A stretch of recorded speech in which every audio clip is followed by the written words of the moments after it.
Почитувани добро вечер и добро дојдовте во уште едно издание на Вести Плюс. Јас сум Јован Ѓурговски, а вечерва разговарам со политичкиот аналитичар Петар Арсовски. Добро вечер и добро дојдовте. Јован, добро вечер, благодарам на поканата. Арсовски, ќе се обидам да покриеме што е можно повеќе теми, бидејќи неделава изобилува со повеќе теми од секаков аспект. Случајот со водата во Гостивар несомнено е во фокусот на јавноста веќе цела недела. Еве денеска меѓу главните вести загадувањето на лепенец со пената која што се влева во Вардар. Партиите во меѓувреме не ги заборавија меѓусебните обвинувања ниту по ова прашање. Што кажува тоа за обидот да се постигне некаков консензус по било кое прашање во држава? Тешко е, имајќи го предвид однесувањето на партиите, да очекуваме некаков национален или државен консензус по било кое стратешко прашање. Мислам дека партиите не би се договориле колку е саат, а не за некакви посериозни национални приоритети. И ако ја исклучиме оваа драмолетка околу пената во водата и ова политичко предаторство околу несреќите, има нешто што ме загрижува, а тоа е дека полека дискусијата кај граѓаните и во политичкиот дискурс се сведува на едни рудиментарни теми кои се сметале дека се надминати. А тоа е дали ќе имаме безбедна вода за пиење, дали ѓубрето ќе биде собрано, дали ќе имаме некаква основна хигиена и така натаму.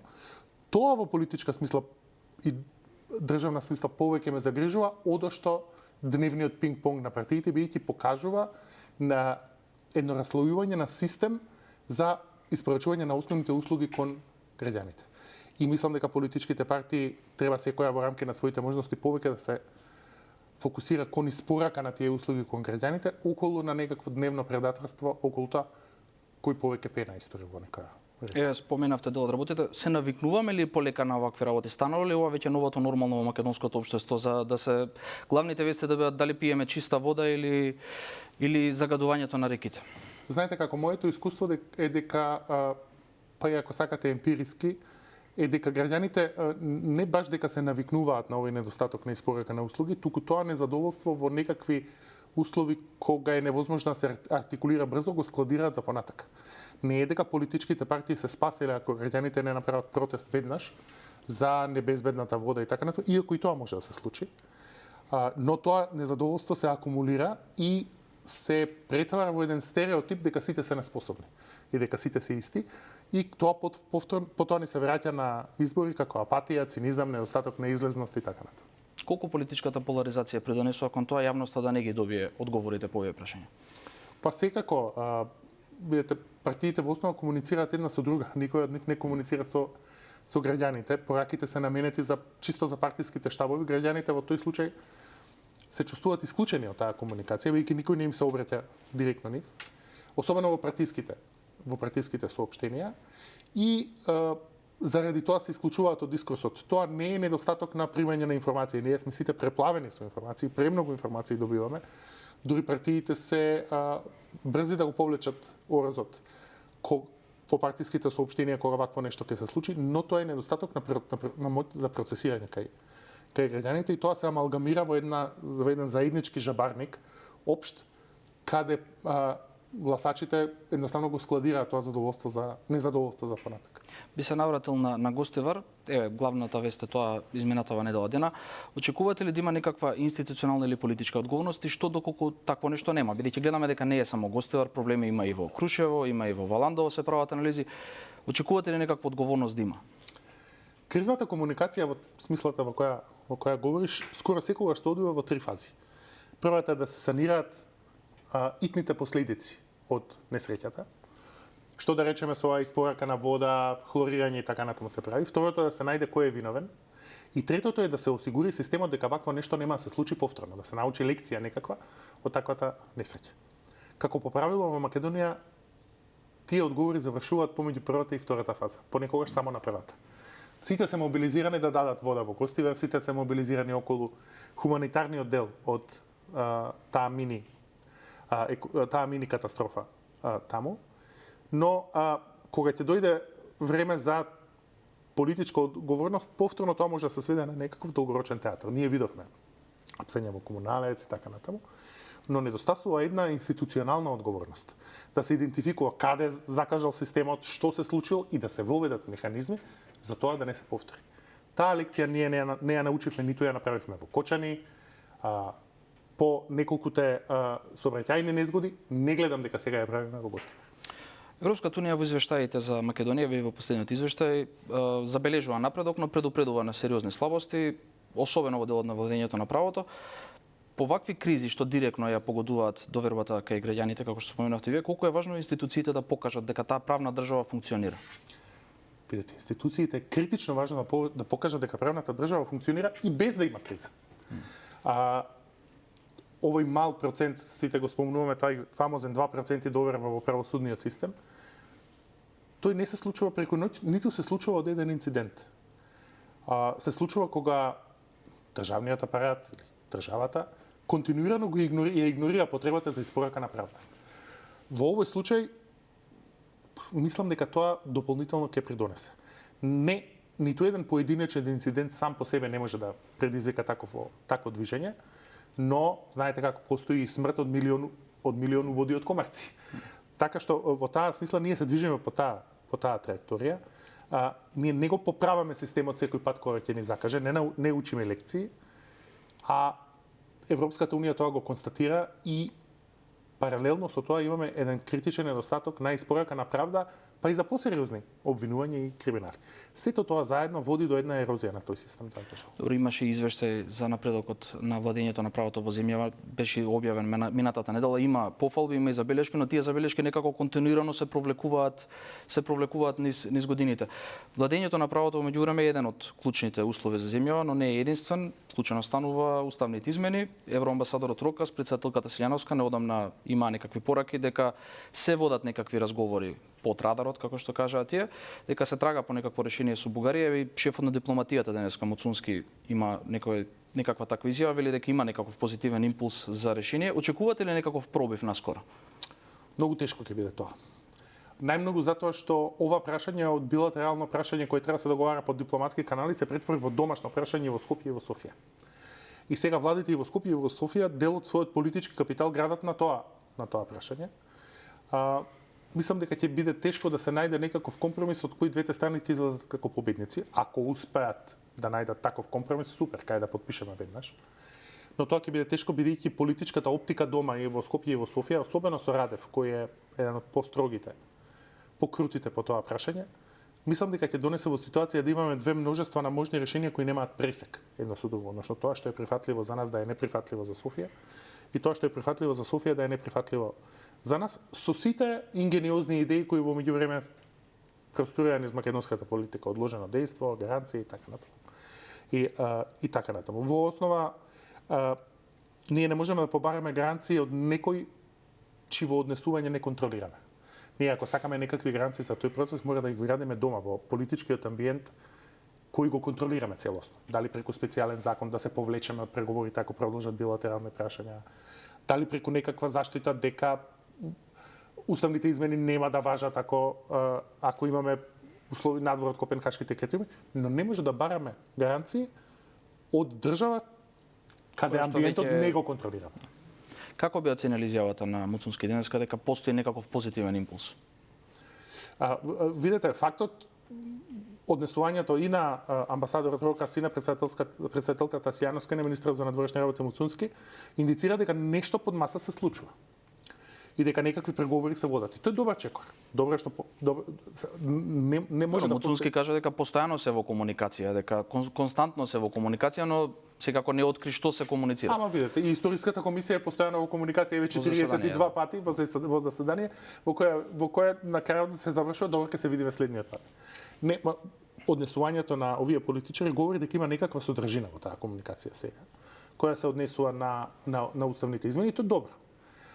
Добро е да видиме ако постои можност да се најде некаква формула во која ќе можеме да ги откочиме евроинтеграциите, а при тоа да не бидеме губитници од тој процес, односно да не бидеме символични губитници сегашната партија на власт, бидејќи таа го изгради најголемиот дел од својот наратив на таа тема. Тоа е супер за поздравување. Меѓутоа ви велам, останувам внимателен песимист, имајќи ги предвид политичките сензибилитети во Скопје и во Софија. Бугарија во меѓувреме инсистира на спроведување на сите преземени обврски, вклучително и на протоколите. Конкретно за нас ние сме незасегнати од вториот протокол, но министерот Муцунски денеска посочи дека како министер и како правник смета дека тие не се дел од преговарачката рамка. Јас тука имам малку различно мислење. Македонија би требало да сака што е можно повеќе да го вклучи вториот протокол во преговарачката рамка. Зошто? На посилниот во равенката не му треба договор. Бугарија може да не блокира кога сака, за што сака. Секогаш во едни преговори на послабиот му треба договор, бидејќи тој договор ги ограничува темите на кои имаме различни мислења, односно на кои имаме спор. И во таа смисла, вториот протокол, иако е за нас чувствителен и така натаму, и точно е дека вториот протокол не се споменува експлицитно никаде во преговарачката рамка, се реферира на во заклучоците, и во самиот протокол нема никакви рокови, тука се охрабрува комисијата, се повикува комисијата и така натаму и така натаму. Во основа, фактот што вториот протокол, ако го исклучиме од преговарачката рамка, тоа значи дека ја оставаме на Бугарија простор за што сака да не блокира. Бидејќи на Бугарија не е потребен вториот протокол за да не блокира и за да не стави ново вето. Вториот протокол е заштита за нас, за да видиме на кои точки Бугарија може да реферира во барањата за подобрување на билатералните односи, се разбира. Ги споменавте уставните измени. Може ли се според вас уставни измени со одложено дејство ако се водиме од толкувањето дека во преговарачката рамка нема експлицитна одредба, временска одредница кога тие треба да се спроведат? Видете, тоа на крајот ќе зависи од толкувањето на Европската комисија и на Европскиот совет, дали се уставните измени спроведени со тоа што се изгласани. Бидејќи вие, како што знаете, имате ќе се изгласат уставните измени и има уставен закон со кој стапуваат на сила. Ако вие го направите уставниот закон за 5 години, за 7 години, прашање е дали Европската комисија која одлучува дали е исполнет условот кој експлицитно е спомнат во преговарачката рамка да се завршат уставните измени, дали ќе оцени дека се исполните условите за одржување на втората меѓувладина конференција. Така што гласање на уставните измени со одложено дејство е можно само со претходни преговори со Европската комисија и Европскиот совет, за да може да се констатира дека условот е исполнет, што значи преговори со Бугарија. И можеби токму тоа се разговорите за кои се Сметате дека тоа би било добро излезно решение за земјава во моментов? Па видете, тоа е излезно решение од оваа стапица на политичка оптика која сами си ја наведов. Иначе, на крајот на краиштата Македонија, како што ги донела уставните измени, може ако процесот се растури понатака да ги повлече. Може да ги врати назад. Нема потреба да се внесува одложено дејство на уставните измени, бидејќи ако Бугарија продолжи да не блокира на билатерални прашања надвор од Копенхашките критериуми, секогаш во Македонија ќе се најде консенсус за да се извадат бугарите од уставот. Ако е тоа проблем. Така што тоа е еден повеќе символички гест да се спаси образот на политичарица кои се во моментот во процесот. Се случи самитот во Тивот, има и серија на нон-пейпери, последниот е од групата пријатели на Западен Балкан за проширувањето. Речи сите се фокусирани на тој дел. Се менува ли расположението во Унијата за проширувањето? Во моментот постои некаков засилен апетит за проширување. И дали тоа се однесува само за Украина или повеќе и кон нас, кон Западен Балкан? Бидејќи знаем Украина има главниот фокус на нив. Видете, би рекол дека се уште не е завршена приказката со Црна Гора и со Албанија. Големата геополитичка награда се разбира се Украина, Молдавија. Затоа што таму има војна. Во оваа ситуација да постои еден прозорец на зголемен апетит за проширување, меѓутоа не гледам дека е тој насочен директно кон Македонија. Ние може, како што сме правеле досека, комотно да го преспиеме овој прозорец, може да не се случи тоа. И прашањето на домашните политичари е и на нивната политичка одговорност дали овој процес дали ќе се качат на овој воз или не. Да, постои еден зголемен ентузијазам околу проширувањето, но тоа ќе продолжи и без нас ако ние одлучиме да останеме надвор тој процес. Добро, претседателката Силјана Скодавка го посочи 30 септември како ден за можен пресрод во делот на евроинтеграциите, бидејќи Европската Унија тогаш треба да го представи новиот пристап и модел за проширување. Ќе биде ли тоа шанса за земјава да излезе од блокадата или ќе сочиме со услови без гаранции? Видете, новиот модел на проширување најверојатно ќе биде на постепен, значи може да ја вклучи идејата на мерт за постепени бенефити и мислам дека ќе ги врза средствата што ги добиваат земјите кандидати од Европската Унија со нивниот напредок.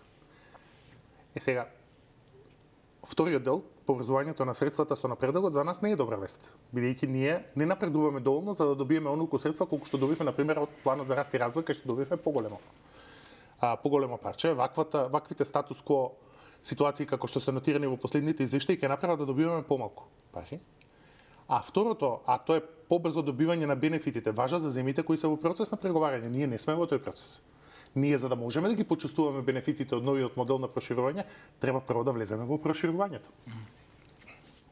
Една недела, односно 2 недели од владината реконструкција, денеска беше избран и новиот министер без ресор од партијата на турците. Како гледате на владиниот ресет и можно ли е повторно да се актуализира прашањето за предвремени избори на пролет? Видите, неколку пати се зборува за изборите, па и самиот премиер во неколку наврати како да наговести дека за тоа се размислува. Мислам дека вистинска проценка партиите ќе носат во септември или октомври. Факт е дека политичкиот бенефит од реконструкцијата на владата, бидејќи реконструкцијата траеше премногу долго, односно приказната за реконструкцијата траеше многу долго, бенефитот од реконструкцијата, тоа е ресет и оставање за себе на незадоволството, владата го потроши уште пред да се направи реконструкцијата. И со самото тоа новата реконструирана влада нема да има еден месец за работа, така што проблемите ќе ги стигнат многу брзо веќе во септември и октомври.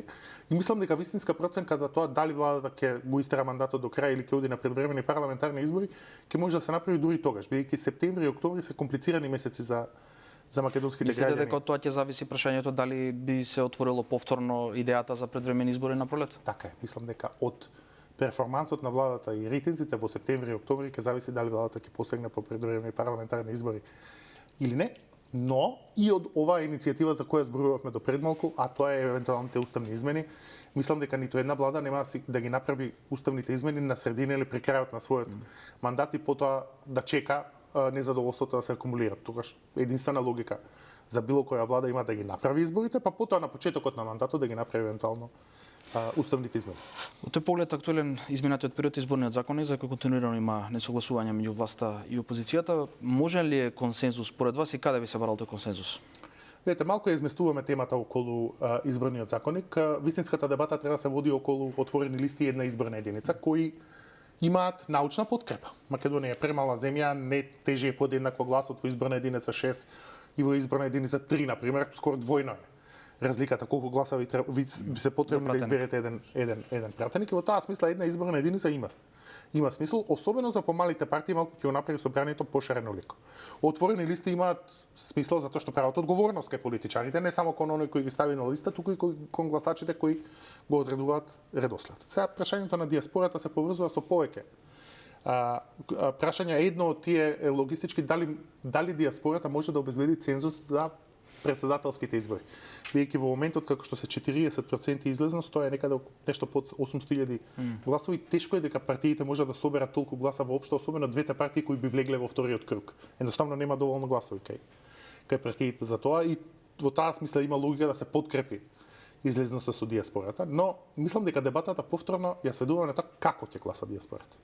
Ете, вистинската дебата е дали диаспората треба да гласа. Меѓутоа ние не дебатираме за тоа. Кога би дебатирале за тоа, да, има логика тие што не ги трошат локалните ресурси, не плаќаат овде данок, да не одлучуваат за институциите кои ги распределуваат локалните ресурси. Но таа дебата е завршена.